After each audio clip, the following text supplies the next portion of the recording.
sa ang tagapangulo po ng Academic Affairs.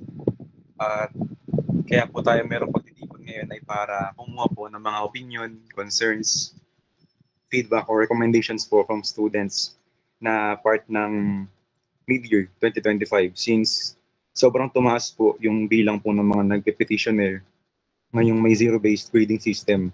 So this consultation po will be used to collect data sa buong Bulacan State University po, including syempre our college. And mula po doon ay gagawa po kami ng mga solusyon or pagkasama-samahin po namin yung mga concerns. And ayun po yung iakit namin sa itaas.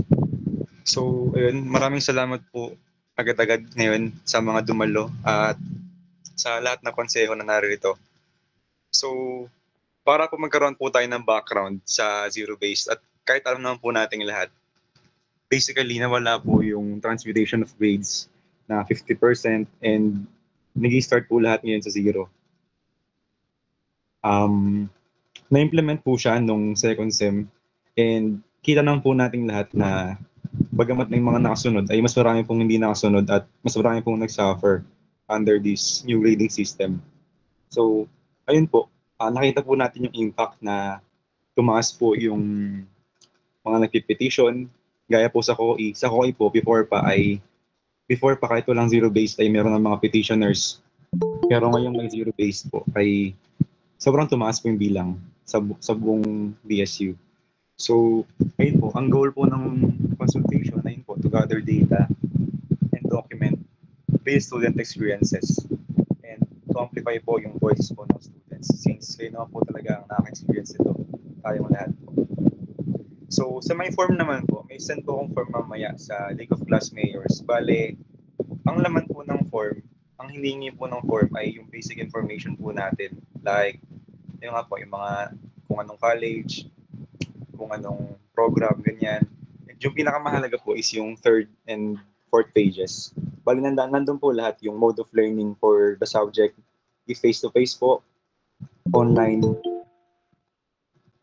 if high-flex or hybrid, ayun po yung may choice po kayo kung ano po yung gusto nyo and yung blended po yung mix. Mas may mga tanong po dito na humingi po ng opinion or concerns.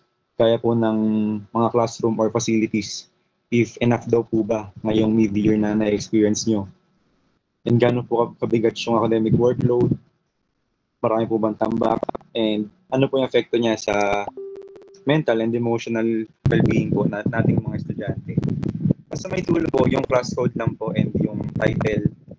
Tapos kung bayad na po ba kayo sa petition class, magkano po yung binayaran? Meron pong range doon, 1,000, 1,000 to 2,500 and above po.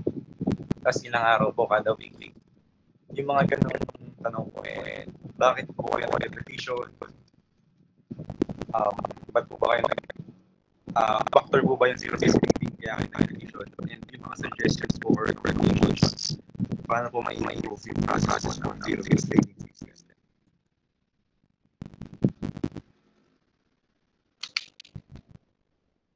So ayun po. Ayun po yung mga tanong sa Miss Form. And after po ng meeting, doon lang po natin i-send yung form since ngayon po siya mag-discuss. Bale, pakisagalan na din po since sobrang importante po ng Miss Form na yun po sa consultation na to. So ayun po. Pakibaba ang kaya po nasabi ko na sobrang lumala po yung naging burden and stress ng mga students. Especially financial-wise since yung libreng edukasyon dapat ay nagkaroon ng bayad kahit year. Kahit magkakaano ay malaking burden siya pati sa ating mga magulang. So, ayun po. Yung deadline ng form is June 26 and yung deadline po ng consultation ay 26. Mas pinagal lang po namin para hindi na rin po kayo maabala sa mga susunod na araw po. So, ayun naman po para sa open forum and student feedback. Ini-encourage ko lang po kayo na mag-share po ng experience nyo related po sa field courses. Tapos kung ano po yung impact nito sa academic standing nyo man po, if may inaabot po kayo, may hinahabol kayong weighted average or mga scholarships na baka natanggal dahil bumaba yung grade. And yung mental health po and emotional health. Tapos yung recommendations po mula sa inyo kung about sa grading adjustments and yung mga support programs po na pwedeng maihain po ng academic affairs sa inyo upang mapagaan kahit sa mga susunod na taon if maulit po yung mga ganitong sistema ay may maayos na pong solusyon at support system po para hindi gano'n maging mabigat sa mga estudyante. Tapos, ayun po, open na po yung floor para po sa mga concerns and recommendations po. Kahit ano po, open naman po ang council. Raise na lang po ng hand if meron po.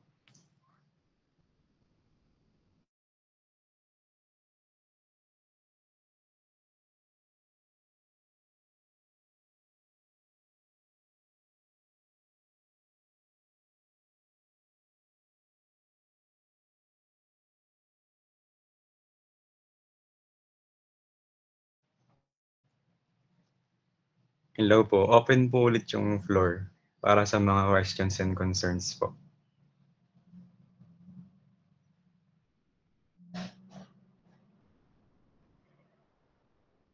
Tawagin ko na lang po si Press Jana. Press Jana, concerns po. Hello. Po, meron. So far, wala naman na. Hindi naman na, wait lang, parang hello. Ayan. Ayan, feeling ko naman na-mention na siya by you in nga yung mga nakaraan din nating concerns. I think na-raise na rin naman siya sa local student council. Siguro yung reco na lang is, yung recommendation namin or natin as a student is siguro yung pag-help natin na maipasa yung GWA base kasi nga yung GWA base qualification for Latin honors.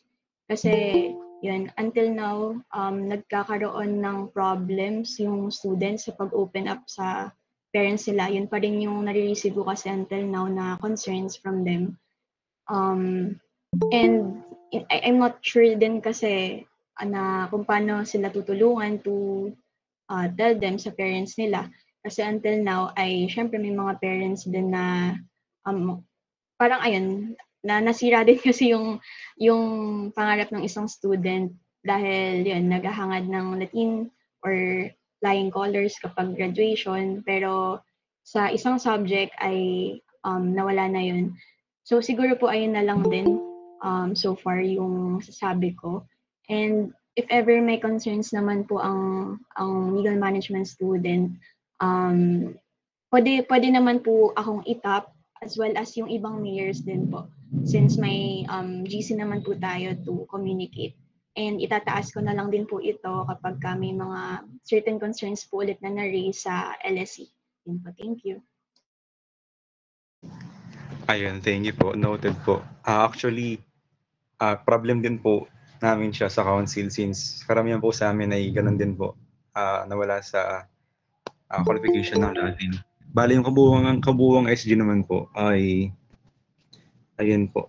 Gumagawa po ng paraan na hindi lang po about sa GEO-based Latin honor, pati na rin po yung pag-abolish po ng zero-based grading system. Ayun po, kaya po meron tayong mga ganitong consultations para may pagsama-sama po. Pati po yung Google form since meron po kasing part doon na about sa financial and ayun po, one of the burden siya. Hindi lang mental health and emotional health. This is noted po. Naka-record naman po yung meet. May iba pa po bang concerns and clarifications po or questions po?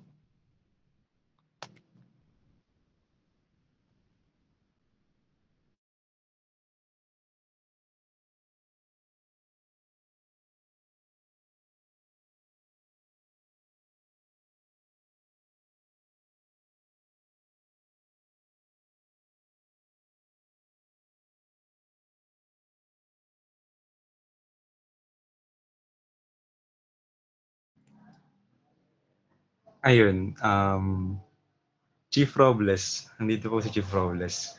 Concerns po and recommendations na rin po.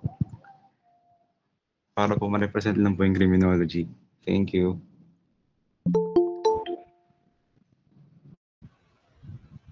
Ayan, so good afternoon po.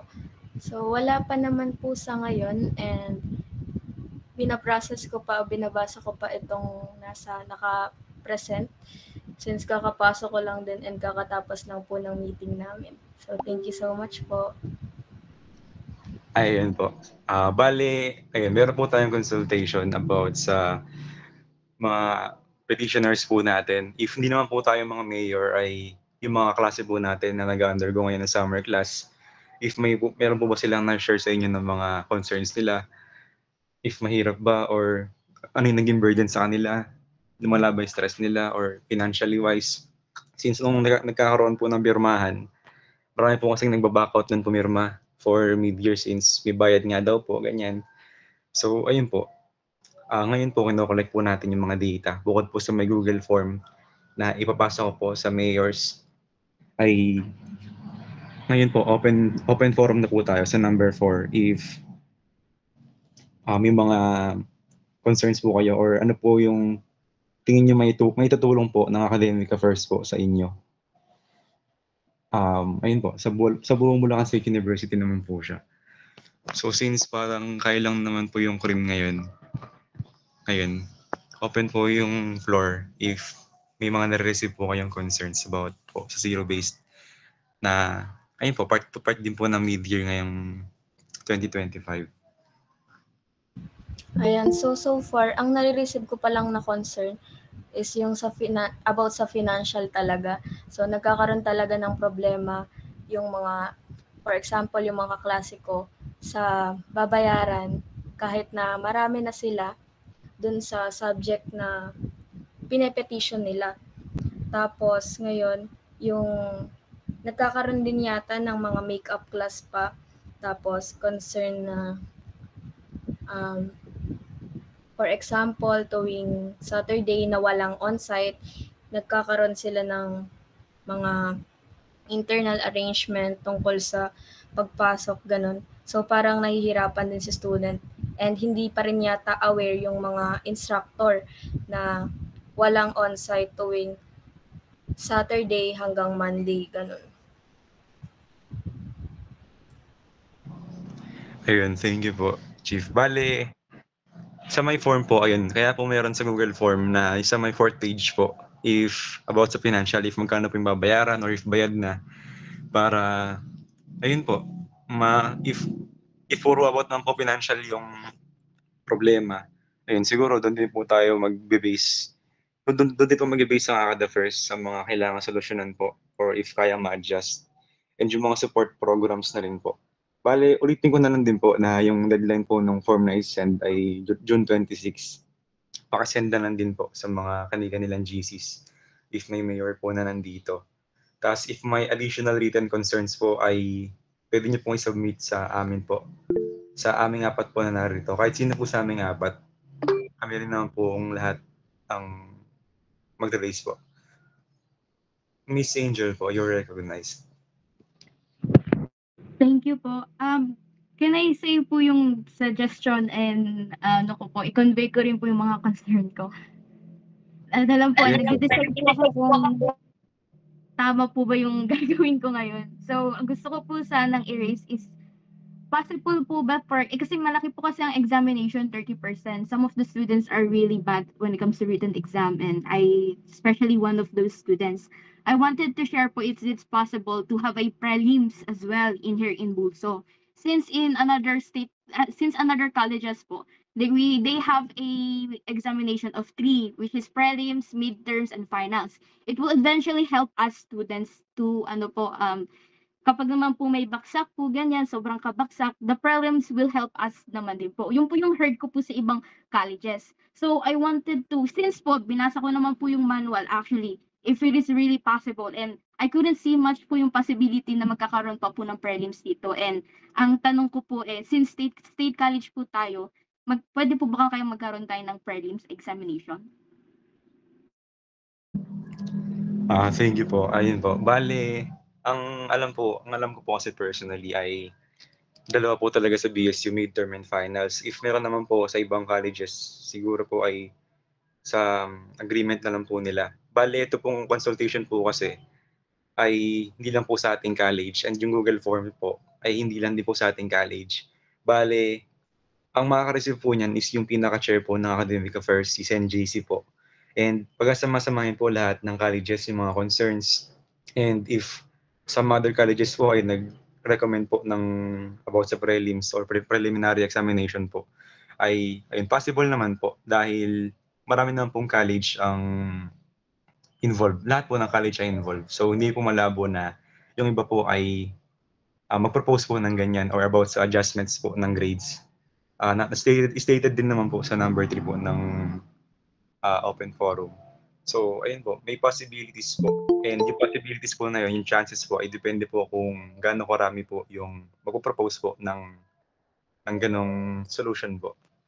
And this is noted naman po. And naka-record po ulit yung mismong meet para ma-take down notes po sa minutes of the meeting. Thank you po. May iba pa po bang recommendations? Open naman po for any recommendations po. Or naisip niyo pong support programs during mid-year. Hanggang susunod ng mga taon po ay tuloy-tuloy po.